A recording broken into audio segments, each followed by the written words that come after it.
श्री रामकृष्ण देव के उपदेश वचनामृत पृष्ठ क्रमांक 380 16 दिसंबर 1883। श्री राम कृष्ण का दर्शन और वेदांत तत्वों की गूढ़ व्याख्या। जनाई के मुखर्जी चले गए। मणि सोच रहे हैं, वेदांत दर्शन के मत से सब स्वप्नवत है, तो क्या जीव, जगत, मैं, यह सब मिथ्या है? मणि ने थोड़ा बहुत वेदांत पढ़ा है, फिर जिनके विचार मानो वेदांत की ही अस्फुट प्रतिध्वनि है, उन कांट, हेगेल आदि जर्मन पंडितों के भी कुछ ग्रंथ पढ़े हैं। परंतु श्री रामकृष्ण ने दुर्बल मानव की तरह विचार के द्वारा ज्ञान प्राप्त नहीं किया है। उन्हें तो स्वयं जगत जननी ने सब कुछ दर्शन करा दिया है।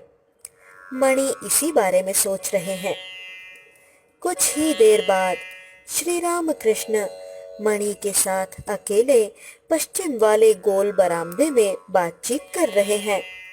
सामने गंगा जी कल कल नाद करती हुई दक्षिण की ओर बह रही है। शीत ऋतु है।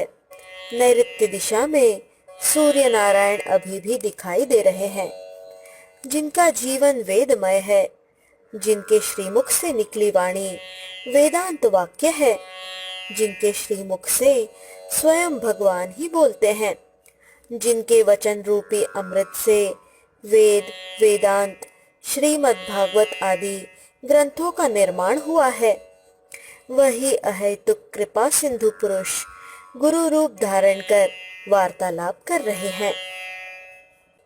मणि: क्या संसार मिथ्या है? श्री रामकृष्ण: मिथ्या क्यों है? वह सब विचार की बात है। पहले पहल नेति नेति विचार करते समय वे न जीव हैं, न जगत हैं, न 24 तत्व हैं, ऐसा हो जाता है। यह सब स्वप्नवत हो जाता है। इसके बाद अनुलोम विलोम होता है, तब वही जीव जगत हुए हैं, यह ज्ञान हो जाता है। तुम एक एक करके सीढ़ियों से छत पर गए, परंतु जब तक तुम्हें छत का ज्ञान है, तब तक सीढ़ियों का ज्ञान भी है। जिसे ऊंचे का ज्ञान है, उसे नीचे का भी ज्ञान है। फिर छत पर चढ़कर तुमने देखा, जिस चीज से छत बनी हुई है, ईंट, चूना, मसाला, उसी चीज से सीढ़ियां भी बनी हैं। और जैसे बेल की बात कही थी, जिसका अटल है उसका टल भी है। मैं नहीं जाने का, मैं घट जब तक है तब तक जीव प्रपंच भी है। उन्हें प्राप्त कर लेने पर देखा जाता है, जीव प्रपंच वही हुए हैं। केवल विचार से ही नहीं होता। शिव की 2 अवस्थाएं हैं। जब वे समाधिस्थ हैं, महायोग में बैठे हुए हैं, तब आत्मा राम है। फिर जब उस अवस्था से उतर जाते हैं, थोड़ा सा मैं रहता है, तब राम राम कहकर नृत्य करते हैं। क्या शिव की अवस्था का वर्णन कर श्री रामकृष्ण अपनी ही अवस्था सूचित कर रहे हैं। शाम हो गई है। श्री रामकृष्ण जगन माता का नाम और उनका चिंतन कर रहे हैं। भक्तगण भी निर्जन में जाकर अपना अपना ध्यान जप करने लगे। इधर काली माई के मंदिर में, श्री राधाकांत जी के मंदिर में और 12 शिवालयों में आरती होने लगी। आज कृष्ण पक्ष की द्वितीया है। संध्या के कुछ समय बाद चंद्रोदय हुआ। वहां चांदनी, मंदिर शीर्ष, चारों ओर के पेड़ पौधे और मंदिर के पश्चिम ओर भागीरथी के वक्षः स्थल पर पड़कर अपूर्व शोभा धारण कर रही है। इस समय उसी पूर्व परिचित कमरे में श्री रामकृष्ण बैठे हुए हैं। फर्श पर मणि बैठे हुए हैं। शाम होते होते वेदांत के संबंध की जो बात मणि ने उठाई थी, उसी के बारे में श्री रामकृष्ण कह रहे हैं। श्री रामकृष्ण मणि से: संसार मिथ्या क्यों होने लगा? यह सब विचार की बात है। उनके दर्शन हो जाने पर ही समझ में आता है कि जीव प्रपंच सब वही हुए हैं।